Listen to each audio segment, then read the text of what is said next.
Halo guys, selamat datang di channel kami. Don't forget to subscribe ya guys. Klik tombol subscribe guys, karena subscribe itu gratis. Ibnu Taimiyah. Siapakah Ibnu Taimiyah itu? Dia adalah Ahmad Ibnu Taimiyah, lahir di Haran, Syria di tengah keluarga berilmu yang bermazhab Hambali. Ayahnya adalah seorang yang berperawakan tenang. Beliau dihormati oleh para ulama Syam dan para pejabat pemerintah sehingga mereka mempercayakan beberapa jabatan ilmiah kepadanya untuk membantunya. Setelah ayahnya wafat, Ibnu Taimiyah menggantikan posisi ayahnya. Orang-orang yang selama ini mempercayakan ayahnya menghadiri majelisnya guna mendorong dan memotivasinya dalam meneruskan tugas-tugas ayahnya dan memujinya. Namun pujian tersebut ternyata justru membuat Ibnu Taimiyah terlena dan tidak menyadari motif sebenarnya di balik pujian tersebut. Ibnu Taimiyah mulai satu persatu menyebarkan bitah-bitahnya, hingga para ulama dan pejabat yang dulu memujinya tersebut mulai menjauhinya satu persatu pula. Ibnu Taimiyah meskipun tersohor dan memiliki banyak karangan dan pengikutnya, namun ia adalah seperti yang dinyatakan oleh Al-Hafi Al-Faqih Waliyuddin Al-Iraqi, wafat 862 Ibnu Taimiyah telah menyalahi ijma dalam banyak permasalahan, kira-kira 60 masalah. Sebagian dalam masalah usuluddin, pokok-pokok agama, dan sebagian lagi berkenaan dengan masalah-masalah furu'uddin, cabang-cabang agama. Ibnu Taimiyah dalam masalah-masalah tersebut mengeluarkan pendapat lain yang berbeda setelah terjadi ijma di dalamnya. Beberapa kalangan orang awam dan yang lainnya pun mulai terpengaruh dan mengikuti Ibnu Taimiyah sehingga ulama-ulama di masa Ibnu Taimiyah mulai angkat bicara dan membantah pendapatnya serta memasukkannya ke dalam kelompok para ahli bid'ah. Di antara yang membantah Ibnu Taimiyah adalah Al-Imam Al-Hafiz Taqiyuddin Ali bin Abdul Kafi As-Subki, wafat 756 dalam karyanya Ad-Durah Al-Mutliyah fi Ar-Radd ala Ibni Taimiyah, beliau mengatakan, "Amma ba'du, Ibnu Taimiyah benar-benar telah membuat bitah dalam dasar keyakinan usul Al-Qaidah. Ia telah meruntuhkan tonggak-tonggak dan sendi Islam. Ia bersembunyi di balik kedok mengikuti Al-Quran dan As-Sunnah. Pada zahirnya ia mengajak kepada kebenaran dan menunjukkan kepada jalan surga, ternyata kemudian ia bukan melakukan ittiba, mengikuti sunnah ulama salaf dan konsensus ulama, tetapi justru membuat bitah-bitah baru. Ia menyempal dari umat muslim dengan menyalahi ijma mereka. Dan ia juga mengatakan tentang Allah dengan perkataan tajsim, meyakini Allah adalah jisim, benda yang memiliki ukuran dan dimensi, dan ketersusunan tarkib bagi zat Allah. Di antara perkataan Ibnu Taimiyah dalam Usuluddin yang menyalahi ijma kaum muslimin adalah perkataannya bahwa jenis alam ini kadim. Tidak bermula. Kadim ini seharusnya sifat Tuhan, alam bukan kadim. Tetapi jadid, sebagaimana ia katakan dalam 7 karyanya. Muwafaqah Sarif Al-Maqul li Sahih Al-Manqul, Minhaj As-Sunnah An-Nabawiyah, Syarh Hadits An-Nuzul, Syarh Hadits Imran ibn Al-Husain, Nakat Maratib Al-Ijma, Majmu'ah Tafsir min Sit Suwar, Al-Fatawa, dan Allah pada azal keberadaan tanpa permulaan selalu diiringi dengan makhluk. Ibnu Taimiyah juga mengatakan bahwa Allah adalah jisim, bentuk, mempunyai arah dan berpindah-pindah. Ini semua adalah hal yang ditolak dalam agama Allah. Dalam sebagian karangannya, Ibnu Taimiyah menyatakan bahwa Allah Ta'ala persis sebesar arsy, tidak lebih besar atau tidak lebih kecil. Maha suci Allah dari perkataan ini. Ibnu Taimiyah juga mengatakan bahwa para nabi tidak masum. Nabi Muhammad tidak memiliki jah kehormatan, karena itu menurutnya jika ada orang bertawasul dengan nabi maka ia salah besar. Sebagaimana ia nyatakan dalam bukunya Tawassul wa Al-Wasilah.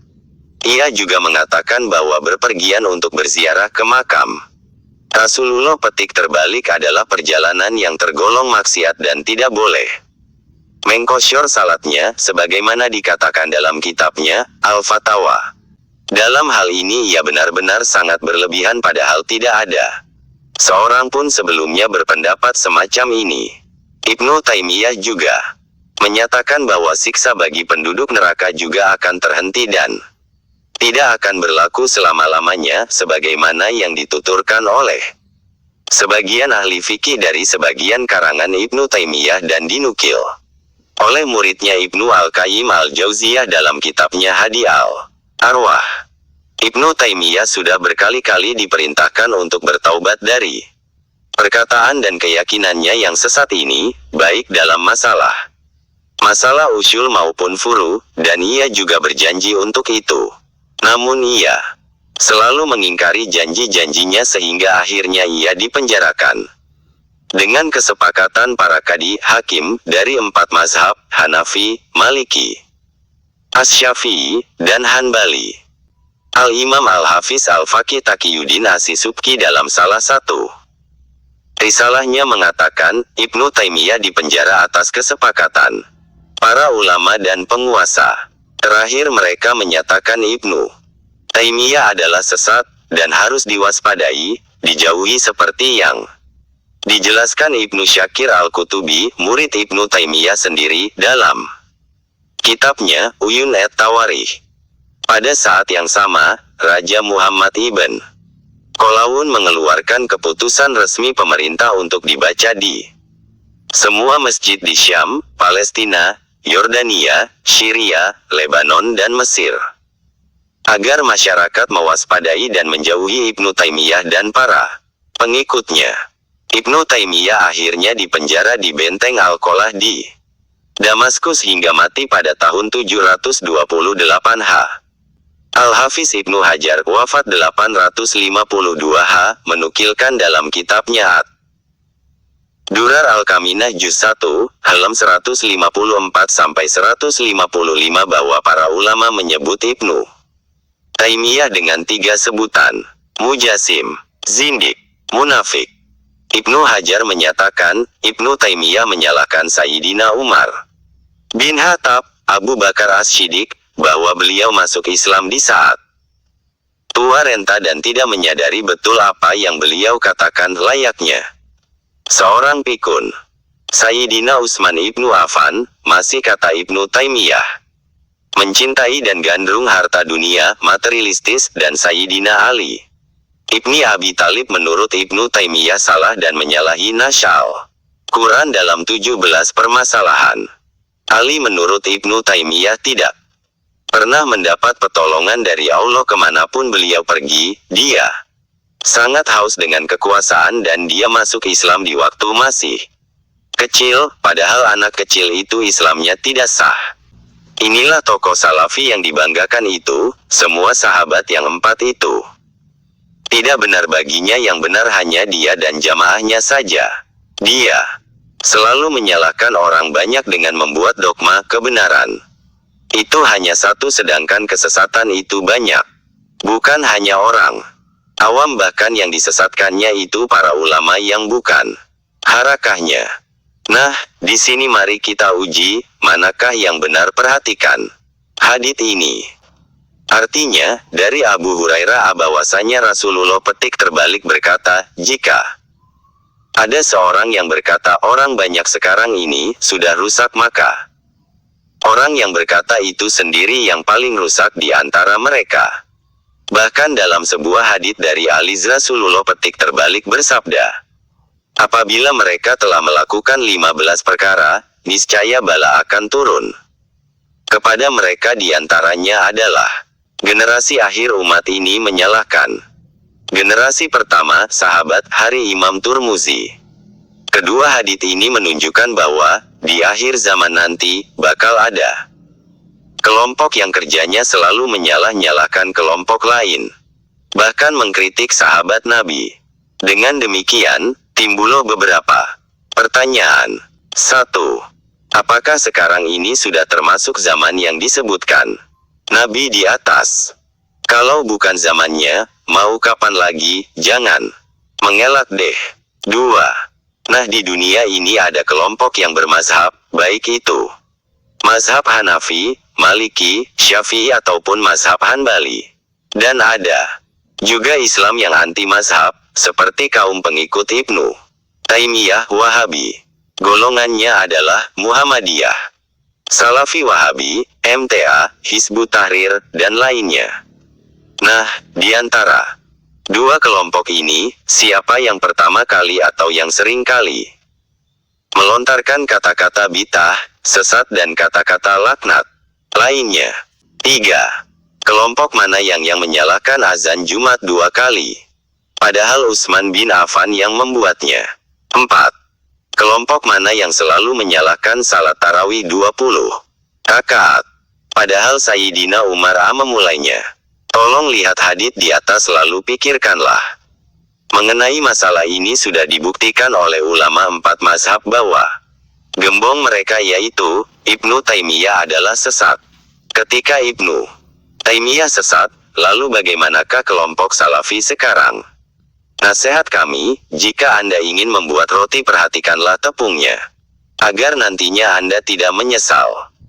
Ibnu Hajar Al-Haytami, wafat 974 dalam karyanya, Hasyiyah Al-Itlah Fi Manasik Al-Hajj wa Al-Umrah li An-Nawawi halaman 214 menyatakan tentang pendapat Ibnu Taimiyah yang mengingkari kesunahan safar perjalanan untuk ziarah ke makam Rasulullah petik terbalik. Janganlah tertipu dengan pengingkaran Ibnu Taimiyah terhadap kesunahan ziarah ke makam Rasulullah petik terbalik, karena sesungguhnya Ibnu Taimiyah adalah seorang hamba yang disesatkan Allah seperti yang dikatakan oleh Al-Is Ibnu Jamaah At-Taqiyuddin As-Subki dengan panjang lebar juga telah membantahnya dalam sebuah tulisan tersendiri. Perkataan Ibnu Taimiyah yang berisi celaan dan penghinaan terhadap Rasulullah Muhammad ini tidaklah aneh, karena dia bahkan telah mencaci Allah, Maha Suci Allah, dari perkataan orang kafir dan ateis. Ibnu Taimiyah menisbatkan hal-hal yang tidak layak bagi Allah. Ia menyatakan Allah memiliki arah, tangan, kaki, mata, yang menyerupakan anggota badan, dan hal-hal yang buruk lainnya. Karenanya, demi Allah ia telah dikafirkan oleh banyak para ulama. Semoga Allah memperlakukannya dengan keadilannya dan tidak menolong para pengikutnya yang mendukung dusta-dusta yang dilakukan Ibnu Taimiyah terhadap syariat Allah yang mulia ini. Pengarang kitab Kifayatul Akhyar Syekh Taqiyuddin Al-Husni, W829H. Setelah menuturkan bahwa para ulama dari 4 mazhab menyatakan Ibnu Taimiyah sesat dalam kitabnya Daf'us Syubhah min Syabah wa Tamarada, beliau menyatakan, maka dengan demikian, kekufuran Ibnu Taimiyah adalah hal yang disepakati oleh para ulama. Az-Zahabi, mantan murid Ibnu Taimiyah, dalam risalahnya, Bayan Gal Al-Ilmi wa At-Talab, halaman 17 berkata tentang Ibnu Taimiyah, saya sudah lelah mengamati dan menimbang sepak terjangnya Ibnu Taimiyah hingga saya merasa bosan setelah bertahun-tahun menelitinya.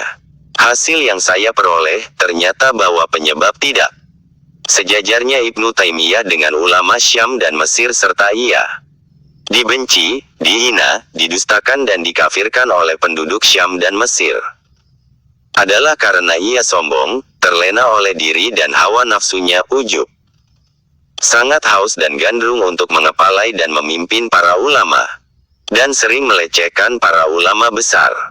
Lihatlah wahai pembaca betapa berbahayanya mengaku-ngaku sesuatu yang tidak dimilikinya dan betapa nestapanya akibat yang ditimbulkan dari gandrung akan popularitas dan ketenangan. Kita mohon semoga Allah akan mengampuni kita. Kalau kita lihat dari apa yang dikatakan Az-Zahabi, yaitu mantan murid Ibnu Taimiyah itu sendiri, bahwa kebenaran dan ciri-ciri ini terdapat pada para pengikutnya. Hal ini seperti yang tertulis dalam Sebuah buku yang berjudul Mau Kemanakah Salafi, halaman 174. Merasa paling benar. Satu-satunya golongan yang selamat, benar dan masuk surga. Wajah mereka yang sangar dan bengis tidak nampak wajah orang yang ramah dan kasih sayang kepada orang lain. Dalam setiap pengkajian ada poin-poin menghina ulama atau menghina harokah lain dan tidak ada kelembutan dalam tutur, sapa dan bicara. Mengklaim merekalah yang disebut-sebut dalam hadits Nabi sebagai golongan orang yang selamat dan masuk surga tanpa meneliti kelompok lain lebih dahulu. Klaim salafi ini diperkuat dengan kaidah yang mereka gunakan. Kebenaran hanya satu sedangkan kesesatan jumlahnya sangat banyak. Setiap yang menjadi salafi dipandang benar walaupun banyak kekurangannya. Yang bukan salafi dipandang salah walaupun dia seorang ulama. Dan lain-lain. Bahkan banyak yang aneh-aneh di dalam kebanyakan cara berpikirnya. Kelompok yang mengaku salafi ini, mereka selalu menuding bahwa zikir berjamaah itu adalah bid'ah dan sesat. Alasannya karena tidak dibuat Nabi, apapun yang tidak dilakukan Nabi, bila dikerjakan itu adalah sesat. Tapi ketika hal ini dilakukan oleh Ibnu Taimiyah sendiri, mereka malah memujinya. Saya hanya menghimbau kepada kaum salafi agar menggunakan otak dan pikiran untuk meneliti ulang supaya pencarian dalam hal kebenarannya itu tidak sia-sia. Coba pikirkan. Kalaulah benar kunut itu tidak ada, mengapa di buku ini ada dalilnya? Kalau dalil ini kurang kuat, maka tunjukkanlah yang lebih kuat secara fakta dan terbuka. Kalau bersayidina itu salah, perhatikanlah apa yang kami tulis dalam buku ini, bacalah dan simak baik-baik dan seterusnya. Umar bin Ali Al-Bazar, murid Ibnu Taimiyah sendiri menjelaskan tentang Ibnu Taimiyah dalam kitabnya Al-Alam Al-Aliyah fi Manaqib Ibnu Taimiyah, halaman 37-39. Artinya, apabila Ibnu Taimiyah selesai salat subuh, maka ia memuji kepada Allah bersama jamaah dengan doa yang datang dari Nabi petik terbalik. Allahumma antas salam, lalu dia menghadap kepada jamaah, lalu membaca tahlil yang datang dari Nabi petik terbalik, lalu tasbih, tahmid dan takbir masing-masing 33 kali, dan diakhiri dengan tahlil sebagai bacaan yang ke-100. Ia membaca bersama jamaah yang hadir, kemudian ia berdoa kepada Allah untuk diri dan jamaah serta kaum muslimin. Kebiasaan Ibnu Taimiyah telah maklum, ia sulit diajak bicara setelah salat subuh. Kecuali terpaksa, ia akan terus berzikir pelan-pelan, cukup didengarnya sendiri dan terkadang dapat didengar orang yang ada di sampingnya. Di tengah zikir itu, ia seringkali menatap pandangannya ke langit.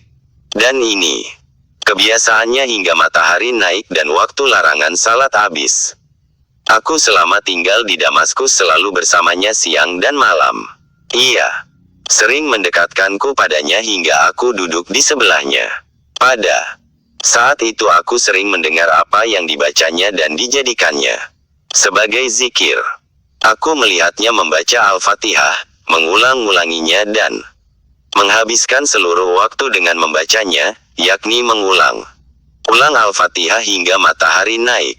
Dalam hal itu aku merenung, mengapa ia hanya rutin membaca Al-Fatihah, tidak yang lainnya.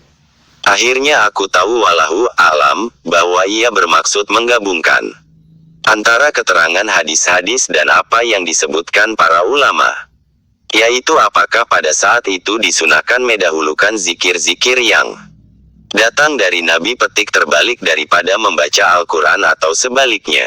Beliau berpendapat bahwa dalam membaca dan mengulang-ulang Al-Fatihah, ini berarti menggabungkan antara kedua pendapat dan meraih dua keutamaan.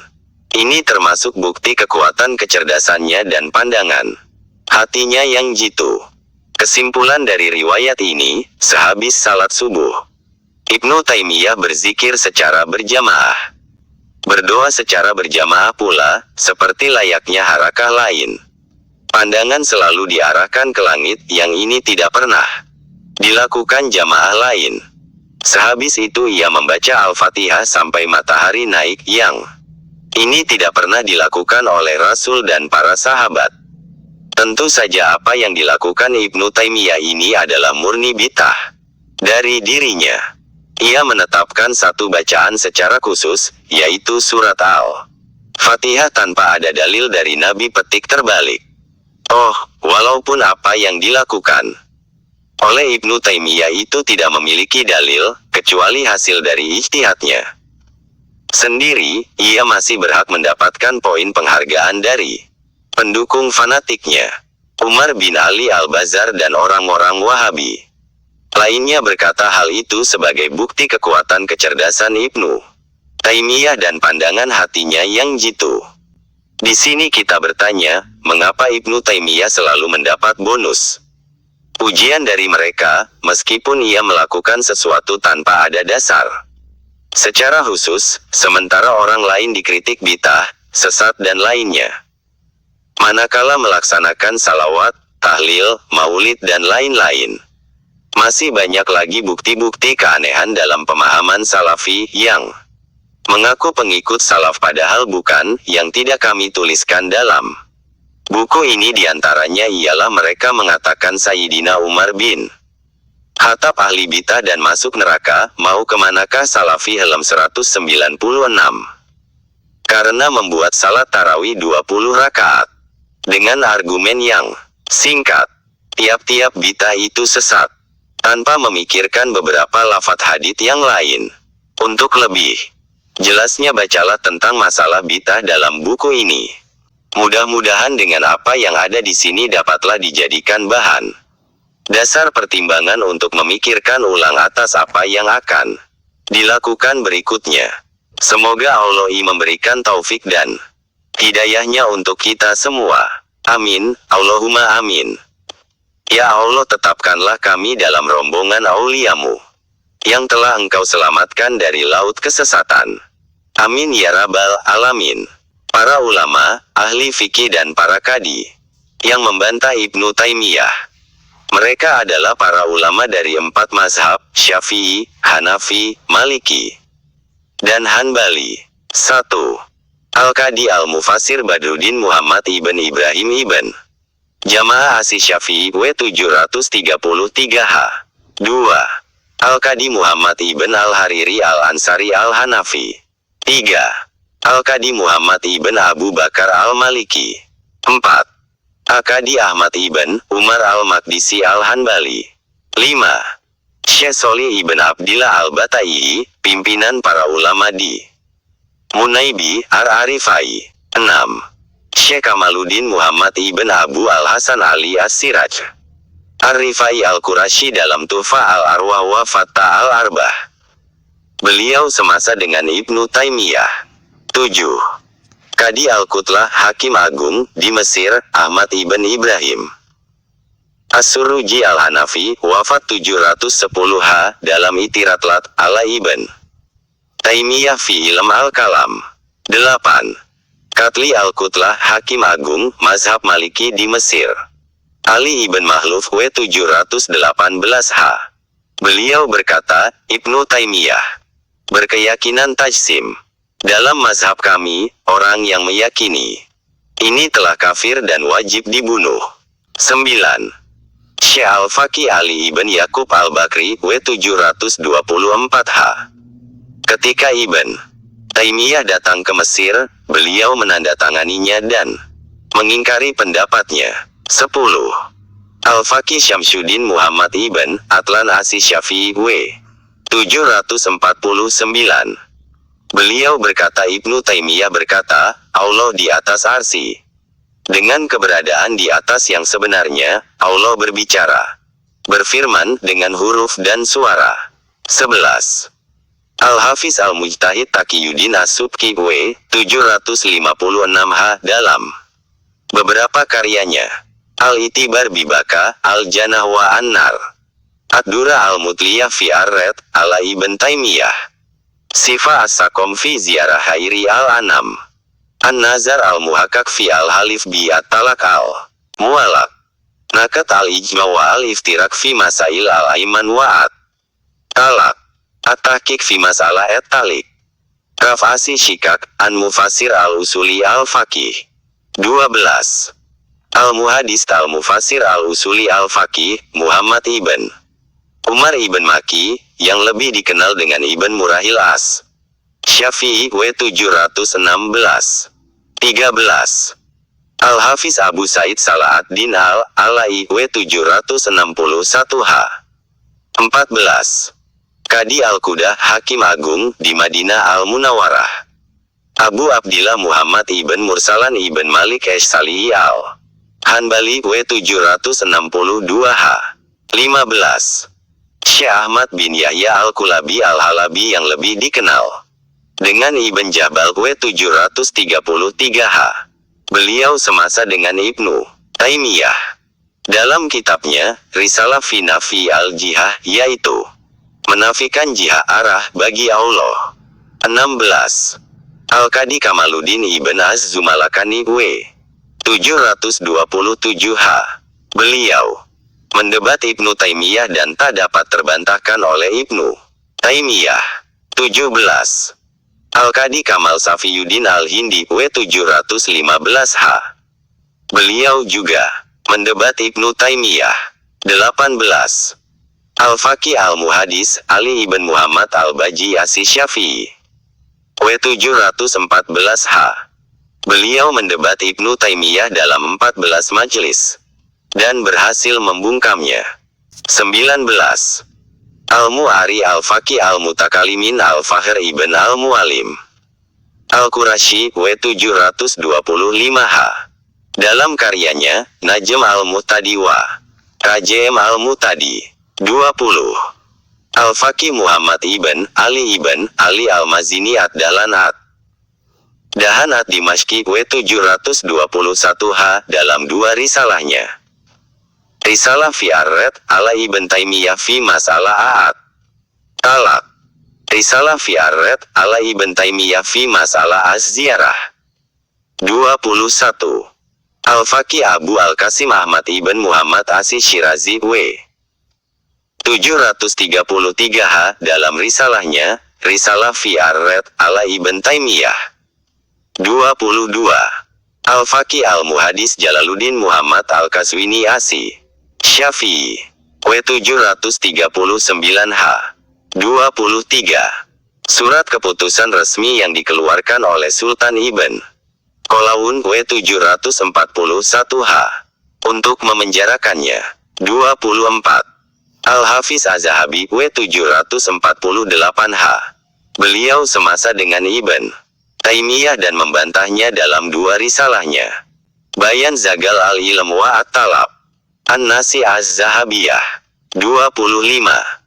Al-Mufassir Abu Hayyan Al-Andalusi W 745 H dalam tafsirnya An-Nahar Al-Ma'id min Al-Bahar Al-Muhit. 26.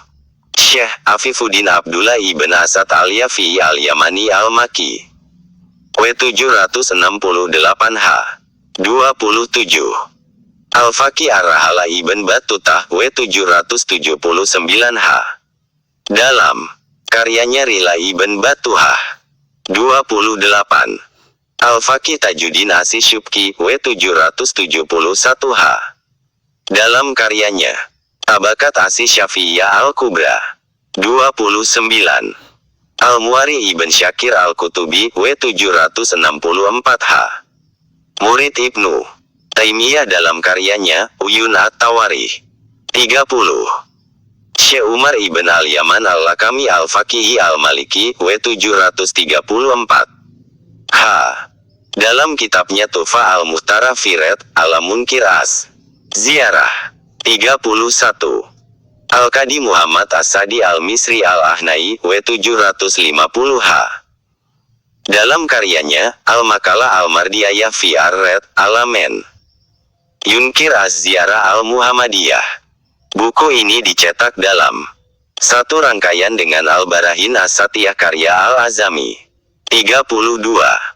Syekh Isa Az-Zawawi Al-Maliki W 743 H dalam kitabnya Risalah fi Masalah At-Talaq 33. Syekh Ahmad Ibn Usman Turkamani Al-Juzayani Al-Hanafi W. 744 H. Dalam abad Al-Jaliyah fi Ar-Red ala Ibn Taimiyah.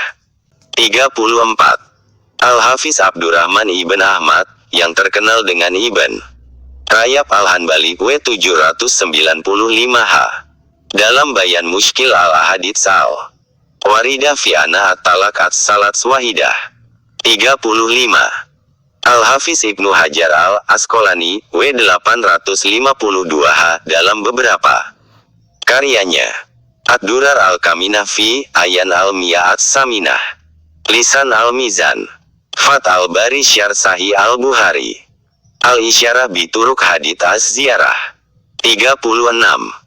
Al-Hafiz Waliyudi Al-Iraqi W. 826 H. Dalam Ajwibah Al-Mardilo fi Ar-Red ala Al-Asila Al-Makiyah.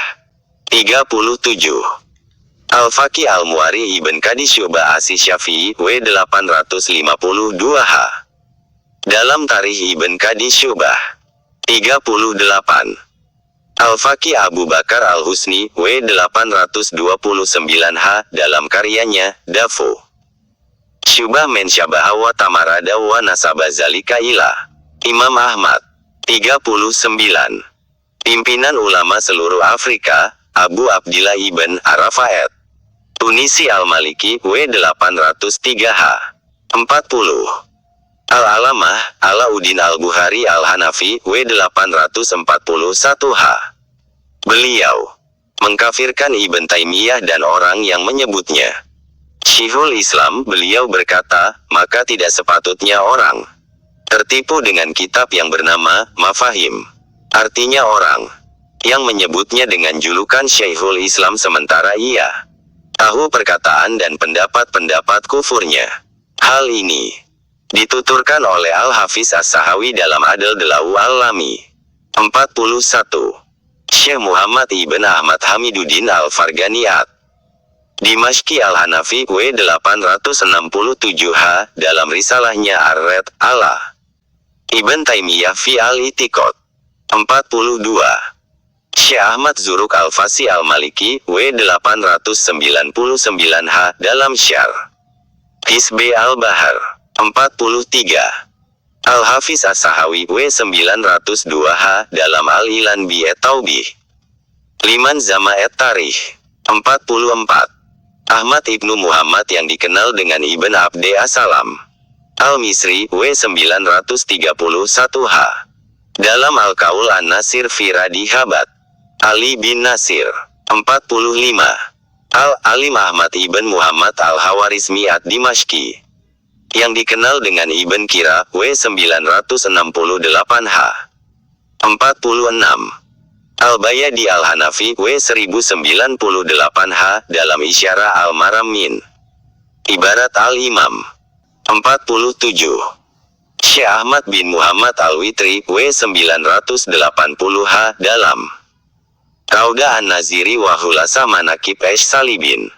48. Syekh Ibn Hajar Al-Haytami W. 974 H.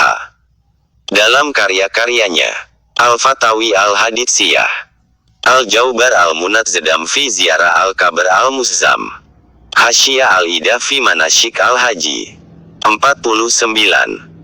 Syekh Laluddin Ad-Dawani W. 928 H. Dalam Syarah Al-Deludiyah. 50.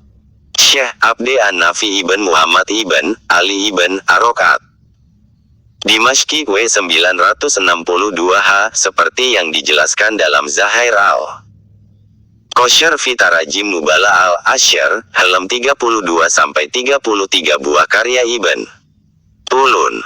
51. Al-Qadi Abu Abdillah Al-Mukri dalam Nazam Al-La'ali fi Suluk Al-Amali. 52. Mula Ali Al-Qori Al-Hanafi W. 1014 H. Dalam Syarah Asisi Fali Al-Qadi Iyadal. 53. Syekh Abdul Ar-Rauf Al-Munawi Asi Syafi'i W. 1031 H. Dalam Syarah Si Syama'il li At-Tirmidzi. 54. Al-Muhadis Muhammad Ibn Ali Ibn Alan Siddiqi Al Maki W1057H. Dalam risalahnya Al-Mubrid Al-Mubki Fiar Red ala Esh Sarim Al-Munki 55. Syekh Ahmad Al-Hafaji Al-Misri Al-Hanafi W1069H dalam Syarh Sifali Al-Qadi Iyadil 56. Al-Muwari Ahmad Abu Al-Abbas Al-Mukri W1041H dalam Azhar Ar-Riyad 57. Syekh Ahmad Az-Zurkani Al-Maliki W1122H dalam Syarah Al-Mawahib Al-Laduniyah 58. Syekh Abde Gani An-Nabulsi W1143H dalam banyak karyanya 59.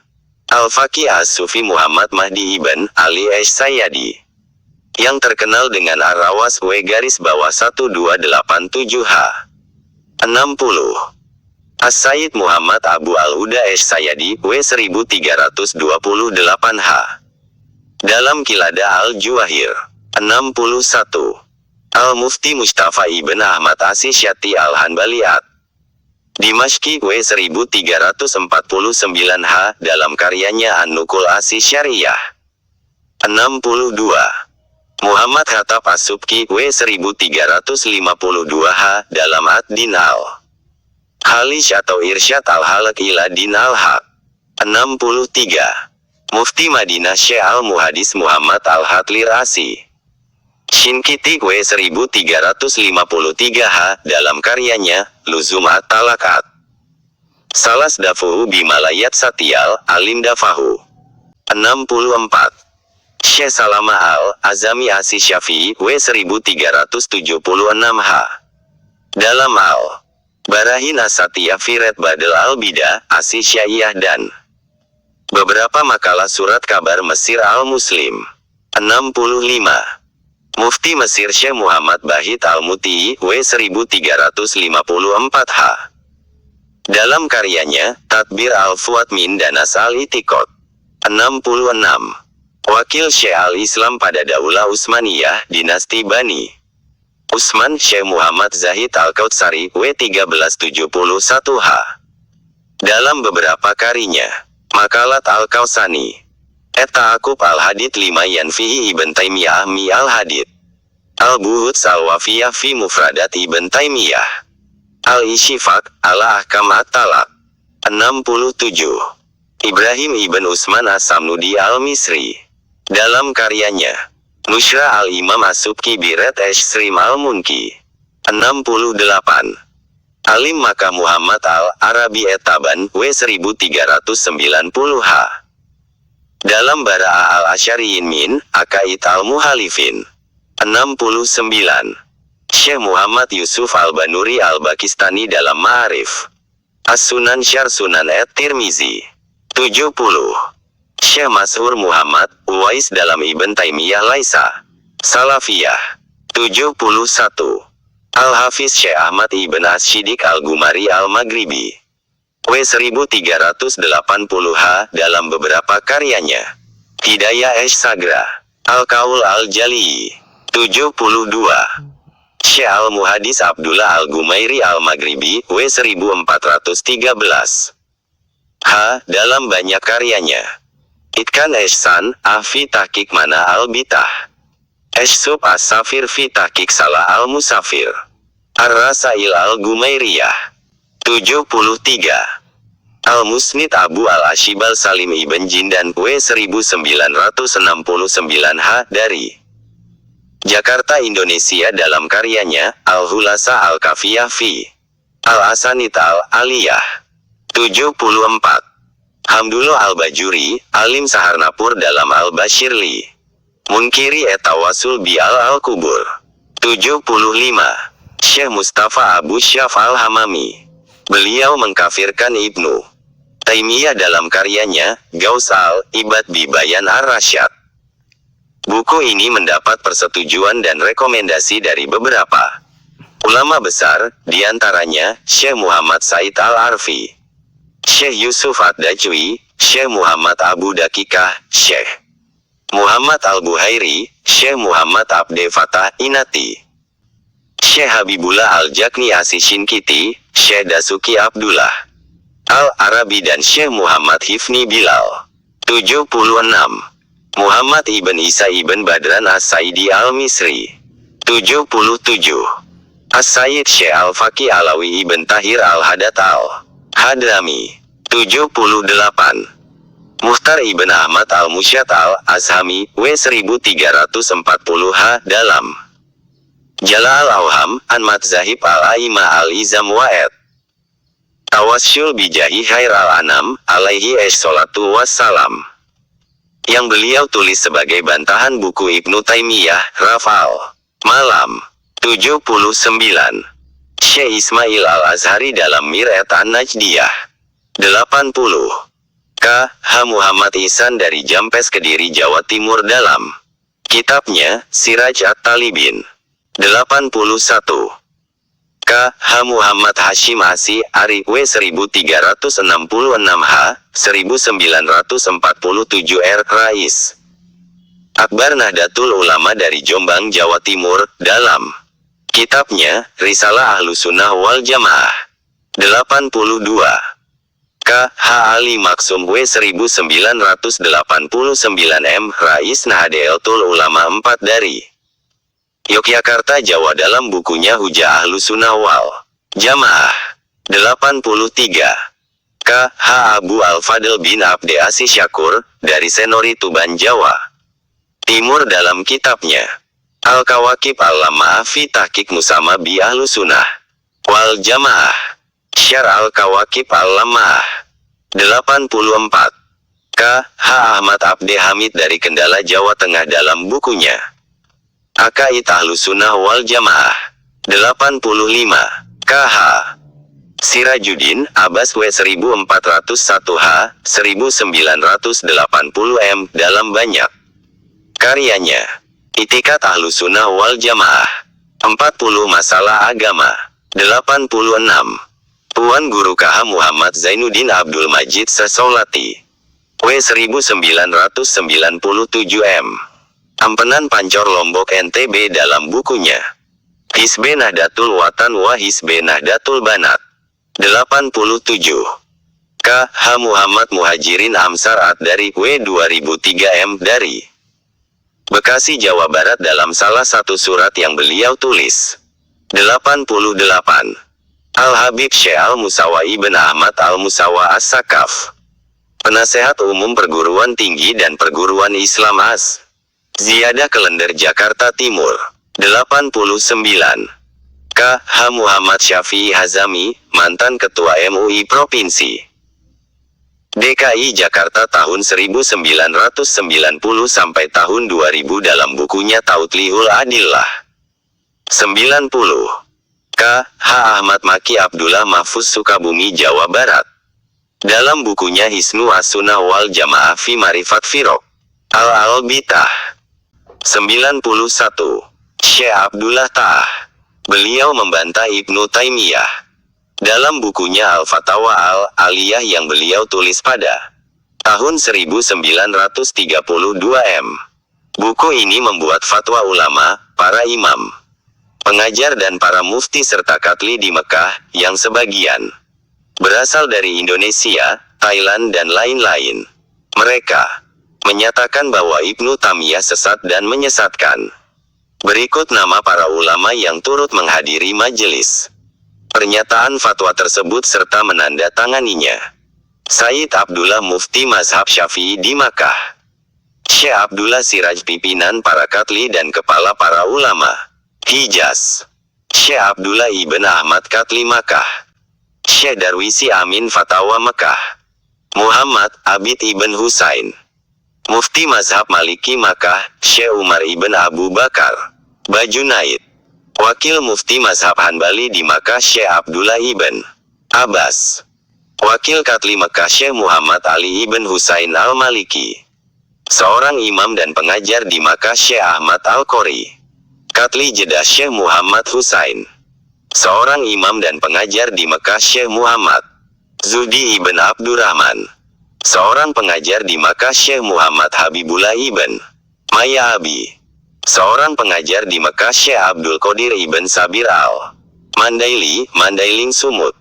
Seorang pengajar di Makkah Syekh Muhtar Ibn Atarit Al-Jawi asal Jawa. Seorang pengajar di Makkah Syekh Said Ibn Muhammad Al-Yamani. Seorang imam dan pengajar di Makkah Syekh Muhammad Jamal Ibn Muhammad Amir Al-Maliki. Seorang imam dan pengajar di Makkah Said Abbas Ibn Abdul Aziz Al-Maliki. Seorang pengajar di Makkah Syekh Abdullah Zaidan Asi Shinkiti. Seorang pengajar di Makkah Syekh Muhammad Fatani asal Thailand. Seorang pengajar di Makkah Syekh Hasanuddin Ibn Syekh Muhammad Masum asal Medan Deli Sumatera Utara. 92. Syekh Ahmad Khatib Al-Minangkabawi, seorang imam mazhab Syafi'i di Makkah asal Minangkabau Sumatera dalam bukunya Al-Hitta Al-Martliyah. 93. Syekh Muhammad Ali Khatib Minangkabau, murid Syekh Ahmad Khatib Minangkabau dalam kitabnya Burhan Al-Haq. Beliau juga telah mengumpulkan para ulama di Sumatera untuk membantah Rashid Ridha penulis Al-Manar dan para pengikutnya di Indonesia. 94. Syekh Abdul Halim Ibn Ahmad Khatib Purbawi Al-Mandaili, murid Syekh Mustafa Husain, pendiri Ponpes Al-Mustafawiyah Purba Baru, Sumatera Utara dalam risalahnya Kasih Al-Gumah yang beliau tulis pada tahun 1389 H. 12-8 1969. 95. Syekh Abdul Majid Ali W 2003 M. Kepala Kantor Urusan Agama Kubu Riau, salah seorang ulama karismatik dan terkenal di daerah tersebut. Beliau mengkafirkan Ibnu Taimiyah dan menyatakan bahwa gurunya Syekh Abdul Wahab Pein Medan mengkafirkan Ibnu Taimiyah. 96. K. H. Abdul Qadir Lubis, pimpinan Ponpes Daret Tauhid Mandailing Sumatera Utara W 2003 M. Dia mengkafirkan Ibnu Taimiyah. 97. K. H. Muhammad Syarani Ahmadi Kudus Jawa Tengah dalam bukunya Al-Faraid AS Saniyah wa Ad-Durar Al-Bahiyah yang beliau tulis pada tahun 1401 H. 98. K. H. Muhammad Masdiki Mahfuz Ketua Umum MUI Jawa Timur dalam bukunya Al-Qawaid Al-Asasiyah li Ahli Sunnah wal Jamaah. 99. Syekh Al-Muhadis Al-Faqih Abdullah Aziz Syafi'i Al-Harari Al-Habasi dalam kitabnya Al-Makalat As-Sunniyah fi Kasif Delalalat Ahmad Ibn Taimiyah. 100. Dan banyak lagi ulama yang tidak kami cantumkan di sini. Seperti ulama yang berasal dari Aceh, sebab penulis sendiri berasal dari Aceh dan sering mendengar banyak ulama yang mengecam Ibn Taimiyah karena ia menyerupakan Allah dengan makhluknya. Penulis juga pernah mengaji di Dayah Darus Saada Matang Perulak Loknibung Aceh Timur, dan di Darul Kadim bersebelahan dengan Darul Muala Dayah Darussalam, Labuhan Haji Aceh Selatan. Wahai orang yang mencari kebenaran, lihat dan amatilah. Bagaimana mungkin kita berpegangan dengan orang yang dicela oleh sekian banyak ulama yang menjelaskan hakikat serta kesesatannya. Sengaja kami bongkar fakta ini demi untuk menyelamatkan diri dari ungkapan dalam hadits ini. Sampai kapan kalian takut dari menyebut yang jahat? Sebutkanlah dia dengan apa yang ada padanya, sehingga manusia bisa mewaspadainya. Hari Imam Baihaqi dalam Muqaddimah Fadai Wahabi. Hadits ini jelas sekali bagi kita, maka kita tidak perlu takut untuk mengatakan yang hak itu adalah hak, dan yang batil itu adalah batil. Dalam hadits lain Rasulullah bersabda, siapa yang menipu kita maka ia bukan lagi golongan kita. Artinya, orang yang diam dan tidak menjelaskan kebenaran adalah syaitan yang bisu. Al-Bani. Siapakah Al-Bani itu? Nama ini tidak asing lagi, telah menghiasi buku-buku yang bernuansa sunnah di negeri kita ini. Nama Al-Bani sangat dipuja oleh sebahagian kecil saja dari kelompok Salafi, sama halnya dengan Wahabi, tapi banyak yang tidak mengetahui siapa dan bagaimana faham keagamaan Tuan Syekh ini. Benarkah dia adalah ahli hadits? Di sini kami perlu jelaskan. Sejak usia 20 tahun beliau mulai berkonsentrasi pada ilmu hadits dikarenakan terkesan dengan pembahasan Al-Manar, majalah yang diterbitkan oleh Syekh Muhammad Rashid Ridha, murid Syekh Muhammad Abduh di Mesir. Beliau sangat cinta pada ilmu hadits, ketidaksanggupan beliau membeli kitab-kitab hadits membuatnya memanfaatkan perpustakaan Ad-Dahiriyah Damaskus. Dengan kesibukan ini akhirnya dia menutup kios reparasi jamnya. Dengan kesibukan ini pula dan ketekunannya sampai kepala perpustakaan memberikan kepadanya ruang khusus dan kunci perpustakaan kepadanya sehingga beliau lebih leluasa untuk memanfaatkan perpustakaan itu. Beliau dipenjara 2 kali. Pertama 1 bulan dan kedua 8 bulan. Karena kesalahan fatwa beliau tahun 1967, dipenjarakan di Kolah. Penjara yang pernah dihuni pendahulunya yakni Syekh Ibnu Taimiyah, sang tokoh kontroversi. Albani pernah mengajar di Jamiah Islamiyah Universitas Islam Madinah selama 3 tahun mulai tahun 1381 sampai 1383 Beliau mengajar ilmu hadits. Beliau juga sebagai anggota Majelis Tinggi Jamiah Islamiyah tahun 1395 sampai 1398 Diberi penghargaan tertinggi Kerajaan Saudi Arabia berupa King Faisal Foundation pada 14 Zulqa'dah 1419. Karya-karya Albani antara lain ialah ada Buszafaf fi As-Sunatil Mutaharah, Al-Ajwibah An-Nafiyah, Silsilah Al-Hadits Sahihah, Silsilah Al-Hadits Ad-Daifah wal Maduah, At-Tawassul wal Wasilah, Al-Ahkam Al-Janais wa Bid'ah dan lain-lain. Beliau wafat pada hari Jumat malam Sabtu 21 Jumadis Tsani 1420 atau tanggal 10 Oktober tahun 1999 di Yordania. Dimakamkan selesai salat Isya. Dari hal belajarnya dan pendalamannya tentang ilmu hadits, Albani belajar secara otodidak, tanpa mendalami ilmu agama kepada ahlinya, dan tidak mempunyai sanad yang diakui dalam ilmu hadits, bahkan sanadnya terputus tidak sampai ke Rasulullah. Petik terbalik, sanadnya hanya kembali kepada buku-buku yang dibacanya sendiri. Bagaimanakah ini dapat diterima sebagai ahli hadits? Dia pun mengakui bahwa sesungguhnya ia tidak menghafal 10 hadits dengan sanad mutasil kepada Rasul. Meskipun demikian dia berani mensahihkan dan mentadifkan hadits yang sesuai dengan hawa nafsunya yang bertentangan pula dengan kaedah-kaedah ilmu hadits menurut ulama yang kebanyakan dan ahli hadits.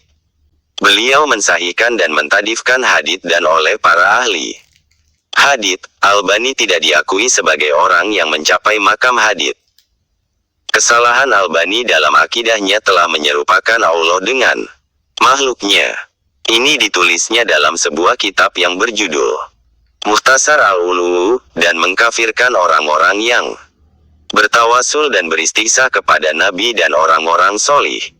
Dalam kitabnya At-Tawassul wal Wasilah, beliau juga telah mengkafirkan Ahlussunnah Asy'ariyah dan Al-Maturidiyah. Dia juga menyerukan untuk menghancurkan Kubatul Hadara, kubah kubur Nabi yang berwarna hijau, dan menyuruh agar memindahkan makam Nabi keluar masjid sebagaimana dalam kitabnya Tahzir As-Sajid. Dan dia melarang mengucapkan dalam salat kalimat Assalamu alaika ayuhan nabiyyu warahmatullahi wabarakatuh, dan menggantinya dengan kalimat Assalamu ala nabi. Alasannya karena Nabi petik terbalik telah meninggal, sebagaimana dia telah menyebutkannya dalam kitabnya yang bernama Sahifatu Salatin Nabi. Dia juga menyerukan kepada umat Islam Palestina untuk menyerahkan Palestina kepada orang Yahudi sebagaimana dalam kitabnya Al-Fatawal Bani. Dalam kitab yang sama juga dia mengharamkan ziarah kubur. Di antara fatwanya lagi mengharamkan para perempuan memakai perhiasan kalung emas. Dalam kitabnya Adabus Zafaf mengharamkan berwudu dengan menggunakan lebih dari 1 mat, mandi lebih daripada 5 mat. Berikutnya dia mengharamkan umat Islam memakai subhah, biji tasbih untuk zikrullah. Ini dalam kitabnya Silsilah Al-Hadisul Ad-Daifah. Berikutnya dia mengharamkan salat tarawih 20 rakaat. Dalam kitabnya Qiyamul Ramadan, beliau juga mengharamkan salat Qabliyah Jumat. Dalam kitabnya Al-Ajwibah An-Nafiyah, berikutnya dia mengharamkan bacaan Quran untuk orang muslim yang telah mati, mengharamkan perayaan Maulid Nabi, melarang kunut salat subuh, mengharamkan menyebut kata Sayyidina untuk Rasulullah petik terbalik.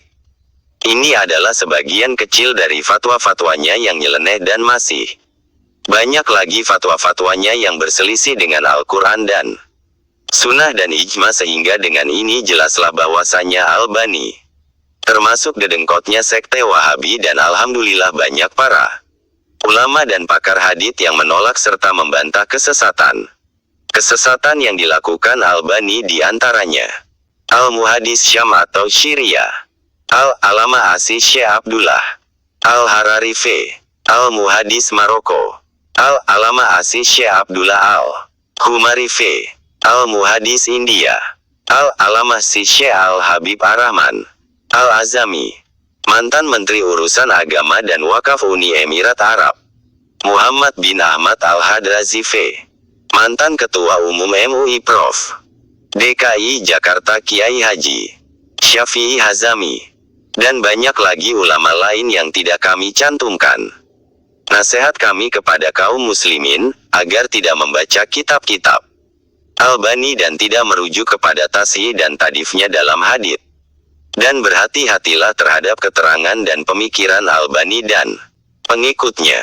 Cemoohan terhadap Albani yang terlalu dibesar-besarkan orang yang taklid kepadanya, sehingga mereka menganggapnya sebagai pakar hadits. Sebenarnya beliau tidaklah banyak menghafal hadits, namun ia terlalu berani, seolah-olah seorang pakar hadits. Untuk menjadi muhadisin, seorang pakar hadits itu harus ada syarat-syarat tertentu, termasuklah hafalan hadits. Dengan memiliki syarat-syarat itu barulah bisa dikatakan pakar hadits, sedangkan beliau sangat jauh di bawah syarat-syarat itu, namun sudah berani mensahihkan dan mendaifkan hadits. Utsaimin Albani sendiri dalam satu majelis pernah mengakui dirinya bahwa ia bukan muhadis hafalan, tetapi dia adalah muhadis kitab. Terjadi dialog dalam majelis itu antara Albani dan Mahami Suri. Mahami Suri, wahai Tuan Albani, apakah Anda seorang muhadis? Albani, ya. Mahami Suri, kalau begitu coba datangkan kepadaku 10 hadits dengan sanad-sanadnya. Albani, tidak, aku adalah muhadis kitab. Mahami Suri, kalau begitu aku pun sanggup berbuat seperti Anda. Mahami Suri mempermalukan Albani di depan orang banyak. Hal ini disebabkan Albani sendiri suka mengecam dan menghina para ulama lainnya. Sai Al-Bayan fi Ar-Radi, Alamen Halafa Al-Quran, hal 180. Albani banyak mensahihkan dan mendaifkan hadits, sedangkan dia bukanlah seorang yang ahli di bidang itu. Hal ini diakuinya sendiri dalam dialog antara Albani dan Mahami Suri. Dia mengambil hadits dari para perawi seperti Bukhari dan lainnya, tetapi dia tidak menerima pensahihan dan pendaifan mereka yang jauh lebih mengerti tentang itu. Dia mengambil bahan baku dari ulama hadits, tetapi dia punya kilang sendiri dalam mensahihkannya. Ajaran yang ditebarkannya sangat bertentangan dengan mazhab manapun, dan ini adalah sangat sesat dan menyesatkan. Wallahu alam. Ulama Wahabi Al-Bani Abdullah bin Bas. Ulama siapakah yang memfitnah Sunni atau Wahabi? Dalam 20 tahun akhir ini, orang-orang tidak lagi takut dengan agama. Orang-orang melakukan dosa bukan karena tidak tahu, tetapi karena hawa nafsu. Mereka salat 5 waktu tapi hanya tinggal ritual saja. Jadi, seolah-olah agama pada 20 tahun terakhir ini hanya tinggal namanya saja. Dalam 20 tahun akhir ini kita saksikan orang-orang tidak lagi berminat untuk membaca Al-Quran. Di rumah jarang orang membaca Al-Quran. Bahkan di bulan Ramadan sekalipun sudah banyak masjid-masjid yang kosong. Hampir tidak ada lagi orang yang mau bertadarus Al-Quran. Jadi, 20 tahun akhir ini Al-Quran hanya tinggal tulisan saja. Dalam 20 tahun akhir ini, orang-orang berlomba membangun masjid. Dari kota sampai ke desa-desa. Semua masjid menjadi megah dan indah. Hampir tidak ada lagi yang kumuh seperti masjid-masjid pada zaman dahulu. Jadi masjid pada masa 20 tahun akhir ini indah-indah.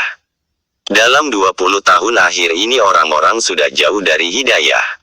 Walaupun mereka sering pergi ke masjid. Ia sering haji, ia sering umrah. Ia sering berjamaah, tetapi tidak berpengaruh pada pribadinya.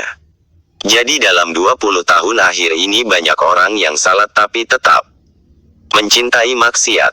Contohnya pesta berkibot. Inilah fakta akhir zaman. Coba bayangkan pada masa sebelumnya. Orang-orang dahulu walaupun ilmunya sedikit, tetapi ia menjadi Islam sejati. Al-Quran selalu dibaca. Masjid pada zaman itu kumuh-kumuh tapi selalu ramai. Orang-orang pada zaman itu taat-taat.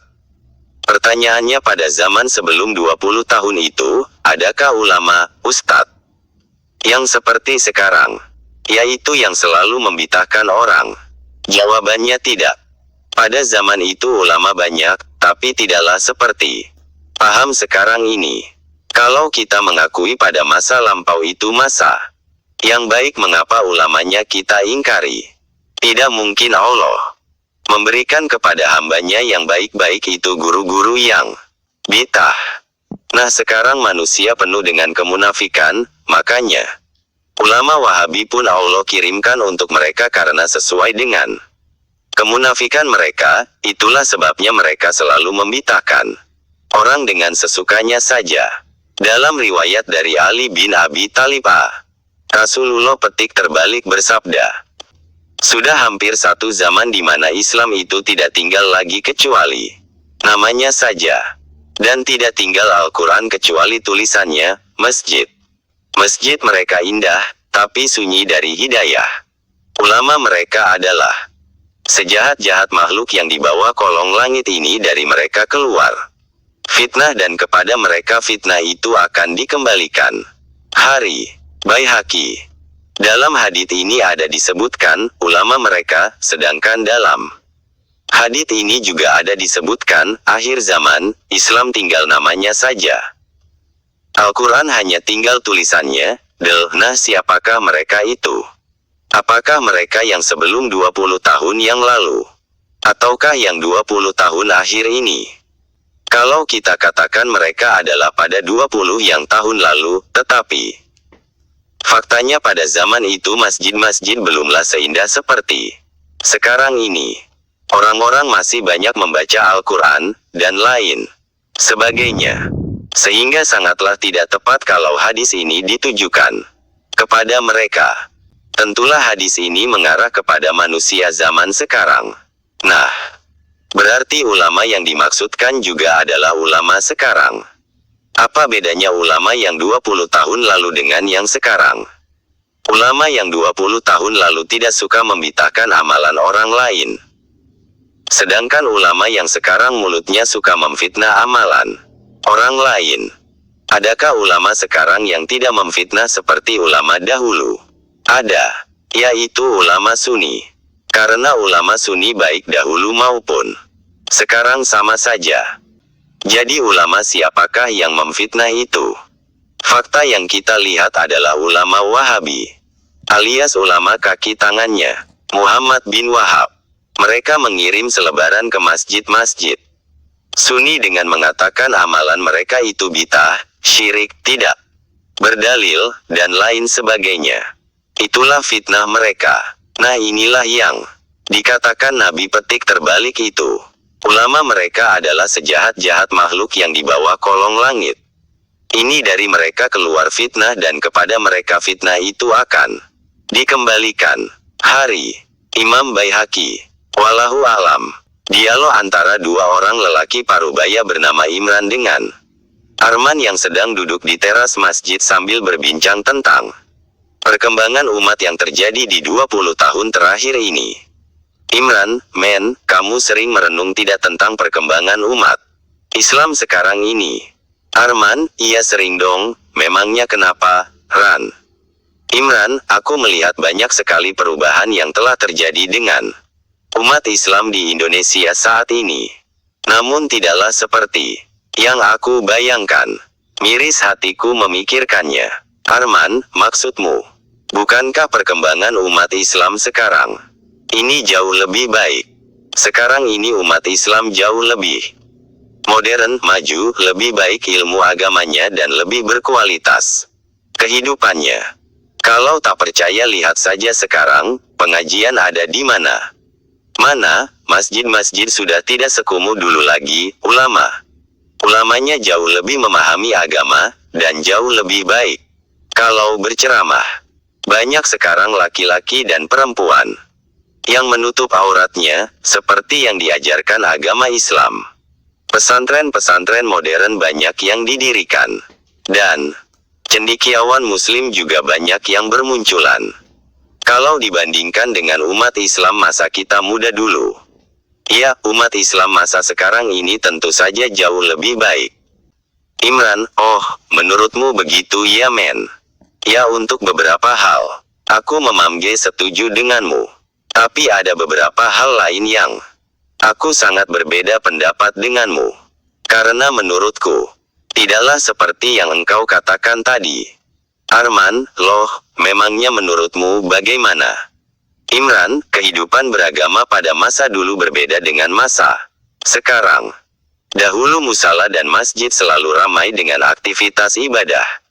Ada yang tadarusan, ada yang sedang berzikir baik sendirian ataupun berjamaah. Anak-anak ramai belajar Al-Quran, malam hari tarawih penuh dengan jamaah, pengajian pun selalu ramai dikunjungi. Padahal masjid musala pada saat itu tidaklah seindah dan semegah sekarang ini. Kehidupan ekonomi dan tingkat pendidikannya juga jauh lebih rendah daripada saat ini, bahkan boleh dikatakan secara umum, kehidupan pada masa itu jauh lebih deso dibandingkan dengan kehidupan modern pada saat ini. Dahulu, pada masa sebelum 20 tahun yang lalu kalau ada orang tua sedang duduk sore-sore gini pastilah anak-anak muda yang lewat selalu memberi salam atau sekedar menyapanya. Tetapi kebanyakan saat ini, mereka itu sangat cuek dan acuh tak acuh dengan sekitarnya. Masyarakat pada masa itu memang tidaklah sepintar saat ini. Mereka tidak mempunyai banyak ilmu agama, namun mereka selalu mengamalkan ilmu yang mereka dapatkan. Hati mereka lebih bersih, jauh dari sifat iri dan dengki, pikirannya baik sangka, jauh dari segala pikiran buruk sangka, sikap mereka sangatlah sopan, jauh dari sifat angkuh, sombong, serta merasa diri yang paling baik dan yang paling benar. Para ulama pada masa itu dikenal wara, ilmu agamanya sangat tinggi namun mereka sangat tawadu dan hidup bersahaja. Pribadi mereka sangatlah santun, sangat dihormati dan disegani oleh semua masyarakat. Mereka tidak suka memfitnah, menyalah-nyalahkan amalan orang lain, apalagi mengkafirkan sesama muslim. Seandainya pun ada orang yang bersalah, maka mereka segera menegurnya dengan santun dan membimbingnya dengan sabar. Akhlak mereka pada masa itu jauh lebih baik dan lebih mulia daripada masa sekarang ini. Arman, benar juga sih katamu, tapi memangnya tidak ada lagi ulama yang seperti itu pada masa sekarang ini. Imran, bukannya tidak ada men, tapi sulit mencari ulama yang seperti itu lagi di zaman sekarang ini. Kebaikan dan keberkahan yang ada pada masa itu sangatlah jauh berbeda bila dibandingkan dengan yang ada saat ini. Lihat saja sekarang, kebanyakan masjid yang ada saat ini mulai sepi dari aktivitas ibadah, bahkan sebelum jam 9 malam sudah close alias tutup pintu. Salat tarawih yang dahulunya ramai kini mulai sepi dikunjungi, apalagi pada beberapa malam terakhir Ramadan. Kunut subuh dan doa berjamaah pun ditinggalkan dengan alasan bid'ah, sehingga setiap subuh orang tidak lagi berkunut, dan selesai salat berjamaah banyak makmum yang langsung kabur meninggalkan imam yang sedang berzikir dan berdoa.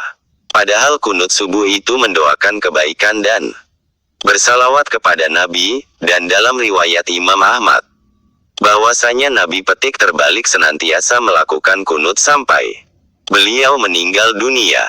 Wirid Yasin dan tahlilan dibilang bid'ah, sehingga sekarang setiap malam Jumat banyak orang yang tidak mau lagi bersilaturahmi antar sesama warga dan membaca surat Yasin bersama-sama. Ketika ada keluarga yang meninggal dunia, pada malam-malam setelahnya tidak ada lagi dibacakan doa-doa dan ayat-ayat Al-Quran bersama-sama. Karena hal itu bid'ah dan pelakunya diancam pasti masuk neraka. Padahal bersilaturahmi, berkumpul bersama berzikir dan membaca Al-Quran itu adalah hal yang disunahkan dan pelakunya itu dimuliakan dan diagungkan oleh Allah di hadapan para malaikatnya. Kalau kita pergi ke pengajian-pengajian sekarang, banyak yang lebih tertarik membicarakan keburukan daripada kebaikan.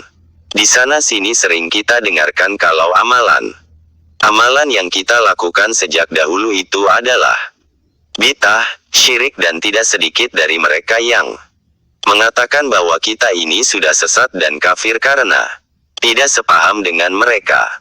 Kata mereka bermazhab itu memecah belah agama dan taklid itu menutup pemikiran dalam Islam. Jadi dalam beragama ini kita langsung kepada Quran dan Sunnah saja. Tidak butuh ulama dan mazhab. Sehingga sekarang banyak orang yang belajar Islam dan beribadah tanpa tuntunan ulama. Mereka menetapkan hukum ijtihad sesuai dengan pemikirannya sendiri. Akhirnya sekarang ini kita lihat banyak orang berijtihad sendiri dan setiap orang mempunyai ijtihad yang berbeda-beda. Padahal sebelum adanya paham anti mazhab ini, Islam itu adalah satu dalam akidah Ahlussunnah wal Jamaah. Tapi setelah datangnya ulama-ulama palsu yang mengaku berpaham Ahlussunnah wal Jamaah itu, muncullah pemikiran anti mazhab yang pada akhirnya membuat umat Islam semakin terpecah belah. Dan kalau kita teliti lebih dalam, sebenarnya mereka itu bukanlah anti mazhab tapi sedang membuat mazhab paham baru yang bernama mazhab anti mazhab. Dan yang lucunya lagi mereka mengatakan kita langsung Quran Sunnah saja tidak perlu mazhab. Memangnya mereka pikir para imam mazhab itu berijtihad pakai kitab primbon dan novel Harry Potter dan berguru kepada Mbah Marijan bin Mbah Jambrong bin Mbah Birong? Bukankah para imam mazhab itu termasuk dalam generasi terbaik umat Islam? Mereka itulah yang telah dijamin oleh Rasulullah petik terbalik dalam hadis Sahih Bukhari Muslim, yaitu tiga generasi terbaik Islam. Dan merekalah yang paling dekat masanya dengan masa Rasulullah, sahabat, dan Khulafaur Rasyidin. Lalu kenapa kita menafikan mereka dalam menjalankan syariat agama Islam? Mengenai adab berpakaian, memang aku akui sekarang ini sudah banyak pria dan wanita muslimah yang menutup auratnya dengan sempurna, bahkan jauh lebih sempurna daripada kita dahulu, dan aku juga merasa sangat senang melihatnya. Tapi cobalah kamu perhatikan lagi men, tidak sedikit dari mereka yang mengaku mengikuti Quran dan Sunnah itu, hati dan lidahnya tidak terjaga dari fitnah dan gibah, seakan-akan hanya amalan merekalah yang paling baik dan paling benar dan mereka sajalah yang ahli surga. Begitu juga dengan ulama, ustadz-ustadz, tokoh masyarakat, majalah-majalah, buku-buku agama, dan selebaran-selebaran yang sekarang ini banyak beredar, juga menudingkan hal yang sama tentang amalan kita. Seakan-akan semua amalan yang kita lakukan selama ini adalah salah dan tidak berdasarkan Quran dan Sunnah. Bahkan yang lebih parahnya lagi, banyak juga orang-orang yang membaca Quran saja pun masih sulit, namun dengan gampang dan lantang mengatakan bid'ah, syirik dan kafir kepada ulama kita. Nauzubillahi min zalik. Arman, ya Allah, betul juga katamu itu teman. Tapi kenapa kok bisa jadi seperti ini ya? Imran, ya inilah tanda-tanda akhir zaman, mungkin juga kesalahan kita sendiri, kita sudah mulai jauh dari Allah dan akhirnya Allah mengirimkan ulama-ulama seperti itu kepada umat Islam. Arman, maksudmu ulama yang seperti apa Ran? Imran, yaitu ulama-ulama yang suka menebar fitnah dan mengkafirkan sesama muslim. Ulama Ahlussunnah palsu yaitu ulama Wahabi alias ulama Khawarij. Sekarang coba kamu jawab dengan jujur men, siapakah ulama yang suka melakukan fitnah itu? Apakah ulama yang sebelum 20 tahun ini atau ulama yang 20 tahun terakhir ini? Arman, yang 20 tahun terakhir ini sih. Imran, nah, siapakah mereka itu? Ulama Sunni ataukah ulama Wahabi? Arman, ulama Wahabi pastinya. Imran, berarti sudah jelas semuanya kan men? Itulah ulama-ulama Wahabi yang mengaku-ngaku Ahlussunnah wal Jamaah dan mereka jugalah ulama yang Nabi petik terbalik sebutkan dalam sebuah hadis. Ulama mereka adalah sejahat-jahat makhluk yang di bawah kolong langit. Ini dari mereka keluar fitnah dan kepada mereka fitnah itu akan dikembalikan. Hari Imam Baihaqi. Semoga kita semua terhindar dari fitnah dan tipu daya mereka. Insya Allah. Amin. Sudah hampir satu zaman di mana Islam itu tidak tinggal lagi kecuali namanya saja. Dan tidak tinggal Al-Quran kecuali tulisannya. Masjid-masjid mereka indah, tapi sunyi dari hidayah. Terima kasih ya guys sudah mengunjungi channel kami dan menonton sampai akhir video. And don't forget to subscribe ya guys. Semoga video ini bermanfaat. Jangan lupa ya guys, please jangan lupa klik tombol subscribe guys. Karena subscribe itu gratis. Dan semoga yang sudah subscribe selalu mendapatkan rezeki yang berlimpah.